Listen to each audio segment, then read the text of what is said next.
লা মুনকার নাকির শিয়া সওয়াল করবে রে বসায়া নিবে না পর্দা দয়াল নবী উঠায়া সালাম জানাবো কদম সুইয়া ইয়া রাসূলুল্লাহ ইয়া হাবিবাল্লাহ ইয়া রাসূলুল্লাহ লা গোসল করাইয়া কাফন পরাইয়া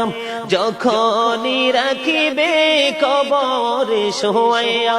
লইও গো কোলে গোলাম বলিয়া ইয়া রাসূলুল্লাহ ইয়া হাবিবাল্লাহ ইয়া রাসূলুল্লাহ লা শুনেছি হাদিসে দেখিলে আপনাকে জীবনের গোলা ঝরিয়া পড়ে